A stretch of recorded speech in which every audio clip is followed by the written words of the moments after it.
Most WNBA players show up, do their job, and go home. Nobody talks about them outside of box scores and highlight reels. They exist in the background of a league that is still fighting every single day to be taken seriously. And then there are players like Sophie Cunningham, a woman who walked into the most watched, most criticized, most talked about team in women's basketball history, immediately started throwing people to the ground, went viral overnight, and then sat down in front of a microphone and said things that nobody in that league had the guts to say out loud.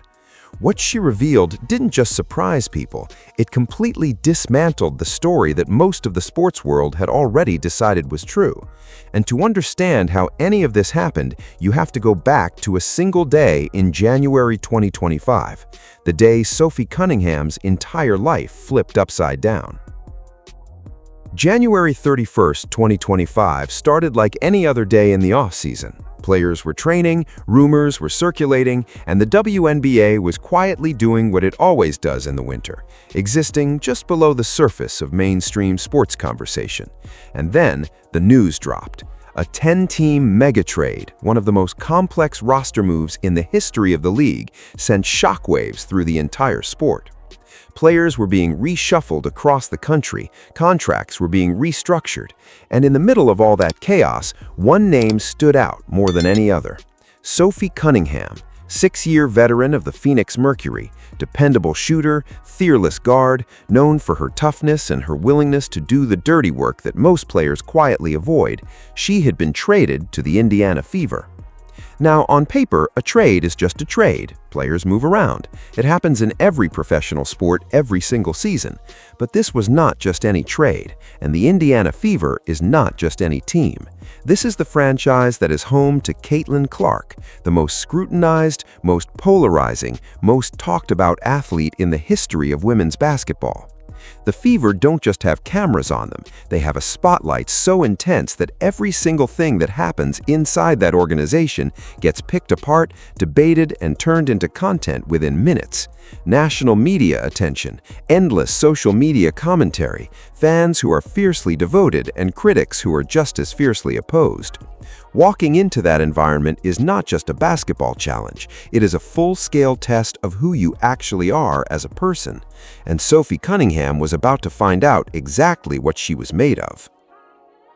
The size of the trade itself was historic. 10 teams, one deal, the kind of transaction that front offices usually spend months quietly assembling before finally pulling the trigger.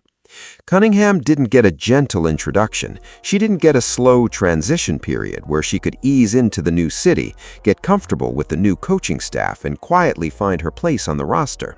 She was dropped directly into the center of the storm, and what happened next would end up saying more about her character than anything she had ever done on a basketball court. Here's the part of the Sophie Cunningham story that almost nobody actually talks about, because when people think about her 2025 season, they immediately jump to the viral moments, the fight, the podcast, the charity dinner, the social media explosion. But before any of that happened, Sophie Cunningham was quietly going through one of the most difficult stretches of her professional career, and she did it without complaining, without making excuses, and without asking anyone to feel sorry for her. She picked up an ankle injury during the preseason, something that sounds minor when you say it out loud, but is devastating in practice for a guard who relies on her lateral quickness, her ability to cut, and her footwork to create separation on offense and stay in front of her assignment on defense. Her debut with the Fever was pushed back to May 22nd. She finally got onto the court, started finding her footing, began to feel like herself again, and then, 1 week later, the same ankle gave out. Another injury, another 2 weeks on the sideline, another reset. Think about what that actually means. You have just been traded to the most high-profile team in your sport. You are surrounded by cameras and attention and expectations you didn't necessarily ask for. You are playing for a new coach whose system you are still learning. You are trying to build chemistry with teammates you have never played with before. You're in a new city, adjusting to a new routine, a new practice facility, new everything. And on top of all of that, your body is refusing to cooperate. The rhythm that professional athletes depend on, the one that comes from consistent reps, consistent minutes, consistent game experience, was completely gone.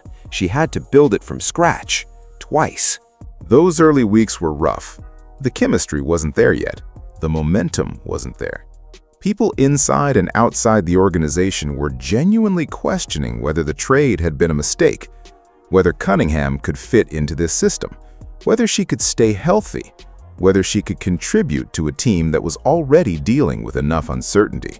There was real doubt, not loud public doubt, the kind of thing that gets debated on sports talk shows, but quiet internal doubt, the kind that is somehow harder to deal with because nobody acknowledges it directly. They just watch you and they wait. But Sophie Cunningham is not the kind of person who wilts under that kind of pressure. She kept working. She kept pushing. She stayed patient in a situation that would have broken a lot of players. And then, right before the All-Star break, something clicked.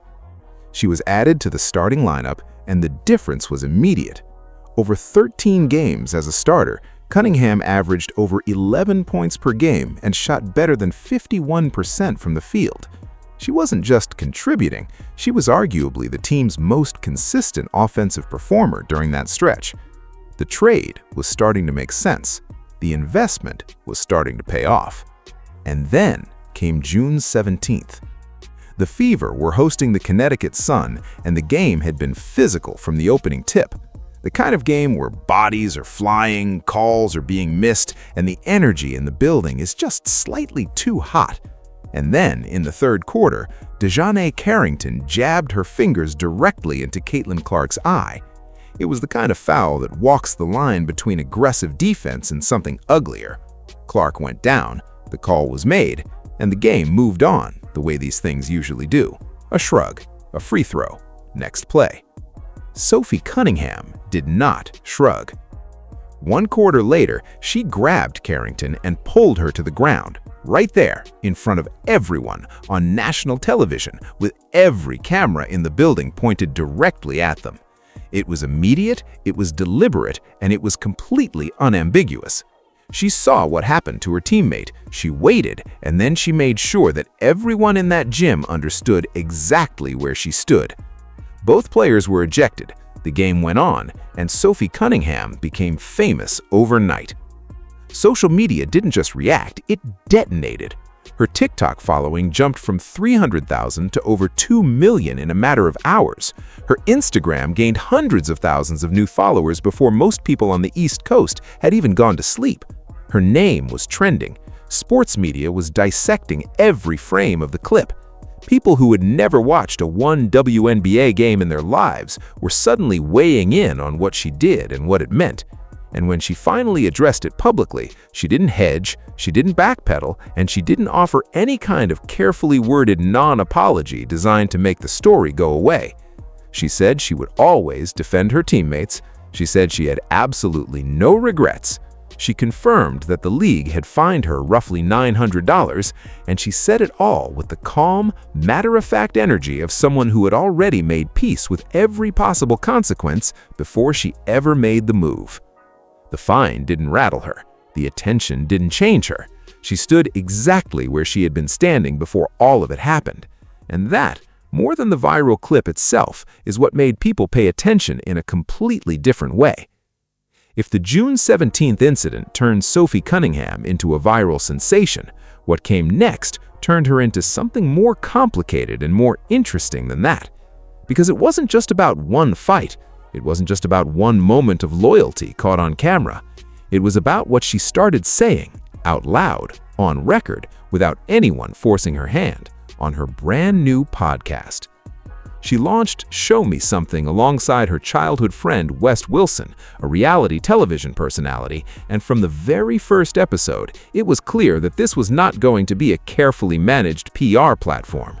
Cunningham talked the way she plays, direct, physical, no wasted motion. And what she said in those early episodes sent ripples through the entire league. She confirmed something that fans had been speculating about for over a year. During the 2024 season, while she was still playing for the Phoenix Mercury, there were real conversations happening inside WNBA locker rooms about Caitlin Clark. Not basketball conversations, not strategic discussions about how to defend her pick and roll or take away her pull-up three. Conversations about making a point, about showing the highly publicized rookie what the league was actually about making sure she understood that nobody was going to hand her anything just because the cameras loved her. Cunningham confirmed that players across the league were deliberately targeting Clark, going at her harder than necessary, crossing lines that the standard rookie experience doesn't usually cross. And she said she understood it, to a point. Rookies get tested. That's real. That's always been part of professional sports. But in Clark's case, it had escalated beyond anything that could be justified by tradition or competitive fire. She was direct about it. She said it had gone way too far. She said she was over it. And then she added the line that cut right through everything. If I think it's too much, it's probably too much. That last part landed differently because of who was saying it. This wasn't a fan on Twitter. This wasn't an analyst speculating from the outside. This was a player who had been in those rooms, who had heard those conversations, who had been part of that world and was now looking back at it with clear eyes and saying out loud that what happened wasn't okay. It wasn't speculation, it wasn't rumor, it was acknowledgement from someone with first-hand knowledge, and the internet responded exactly the way you would expect. But she wasn't done. In a separate episode, she took direct aim at the ongoing debate about Clark's impact on the league. She didn't ease into it. She didn't frame it carefully. She looked at the people questioning whether Clark had genuinely transformed women's basketball and told them simply that they were wrong. She made it clear she wasn't dismissing the other talented players in the league. She had deep respect for all of them, but she found it genuinely baffling that anyone could watch what had happened to the WNBA's visibility, its attendance, its television ratings, its cultural footprint over the past 2 years, and somehow conclude that Caitlin Clark wasn't central to all of it. For a league that had been quietly wrestling with that exact question in very complicated ways, hearing it stated that plainly by an experienced veteran who had lived it from the inside carried enormous weight. The clip went viral for the second time. The comments section turned into a war zone, and Sophie Cunningham just kept showing up to practice. Here's the thing about viral moments. They flatten people. Once someone goes viral for one specific thing, the internet tends to decide who they are based entirely on that one clip, that one quote, that 1 second of footage. Sophie Cunningham was the woman who yanked someone to the floor on national TV. That was the box people had put her in. And then she showed up to a charity dinner and blew the whole thing open. In November, she appeared at the annual Aaron Nesmith charity dinner in Indianapolis. She was properly mic'd up, helping to serve food to local families, and at one point she turned to face the crowd and said simply, "This is what we're here for. We're here for you." It sounds simple. It sounds like the kind of thing anyone would say in that situation.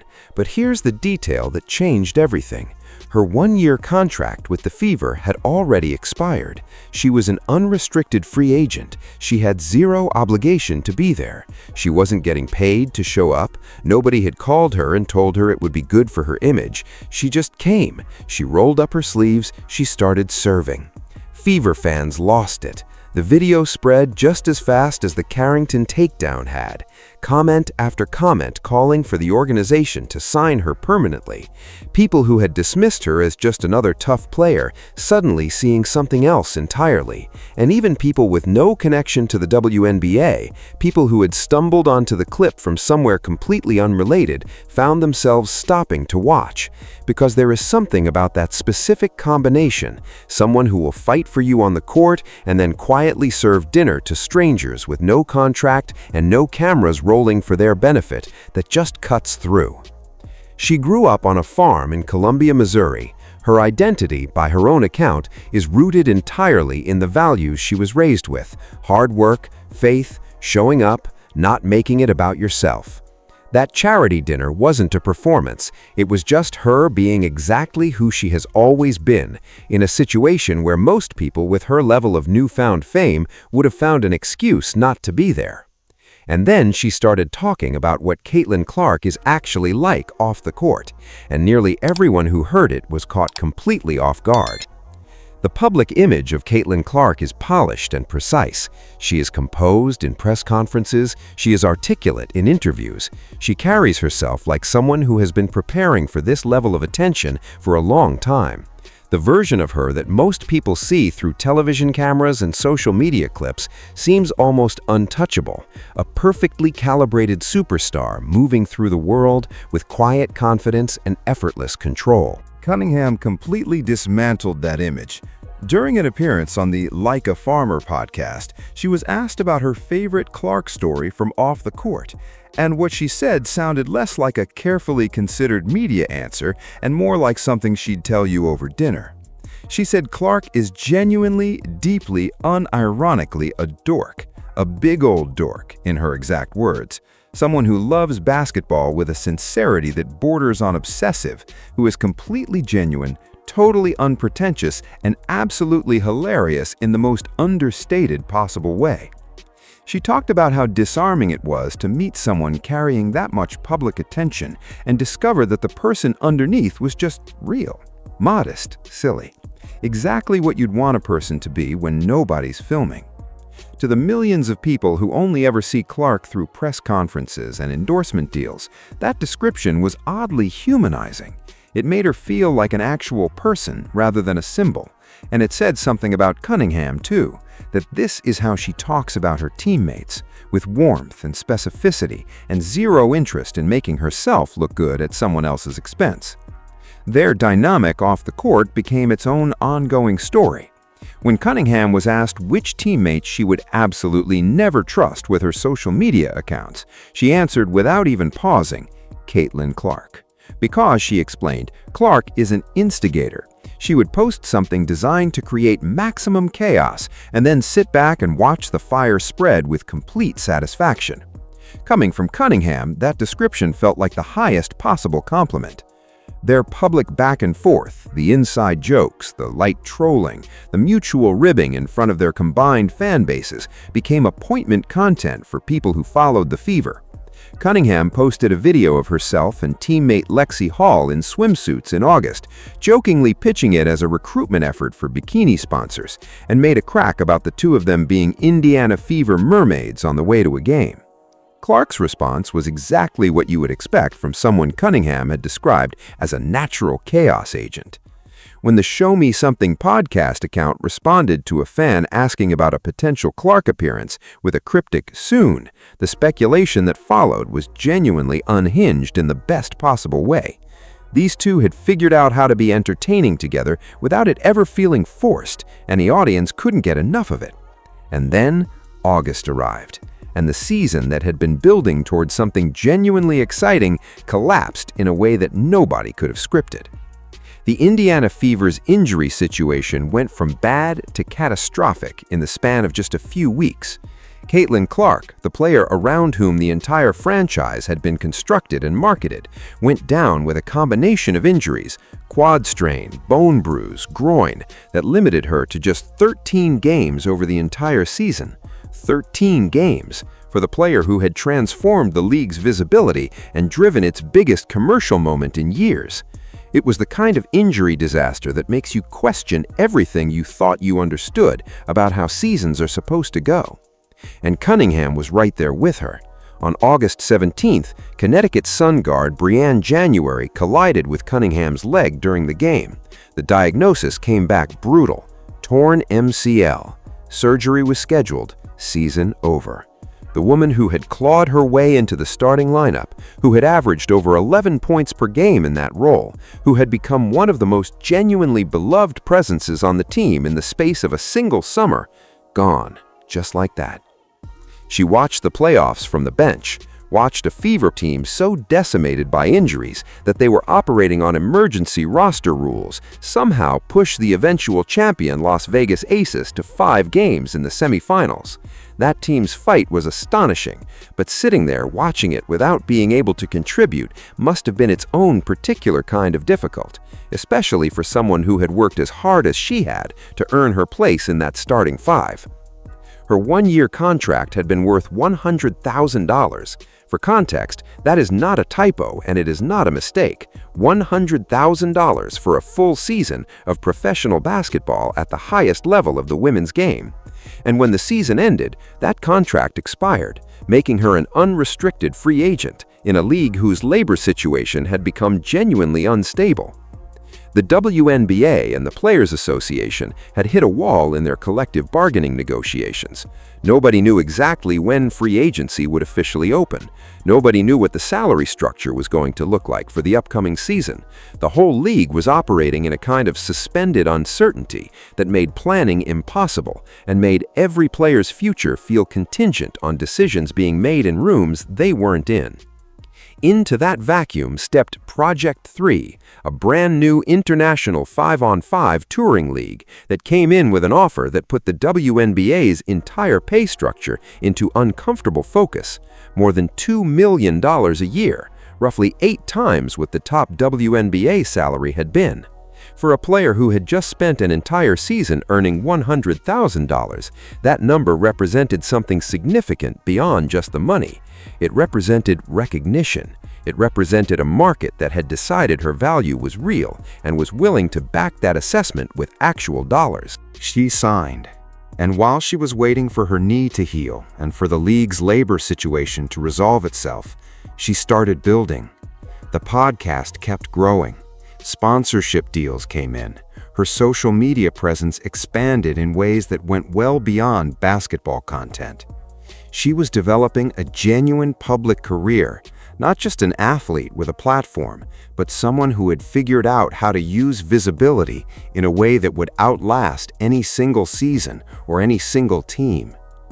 But through all of it, she kept saying she wanted to come back to Indianapolis. She wanted to play with Clark again. She made no secret of it, and fans, for their part, made no secret of what they wanted either. The pressure on the Fever's front office to bring her back was relentless and completely organic, not manufactured, not a PR campaign, just real people consistently and loudly making their preference known. Then came the detail that made the whole thing feel almost cinematic. Reports surfaced that Caitlin Clark had personally communicated to the front office how she felt about Cunningham returning. Whether that communication was decisive or just one voice among many, nobody could say for certain, but the fact that it was happening at all said everything about what their relationship had become over the course of one genuinely chaotic season. When Google released its annual year in search rankings at the end of 2025, the results were striking. Sophie Cunningham placed 7th on the list of the most searched athletes in the entire United States. Not 7th among women, 7th overall. And Caitlin Clark, the woman who had occupied that same cultural territory in 2024, the player who had driven more search traffic and more conversation than almost anyone else in sports, wasn't on the list at all. In a purely numerical sense, Cunningham had replaced her. When someone brought this up on the podcast, her response was completely in character. She said she wasn't sure how to feel about it. She immediately pivoted to Clark, pointing out that Clark had only played 13 games that season due to injury, which obviously explained her absence from the rankings.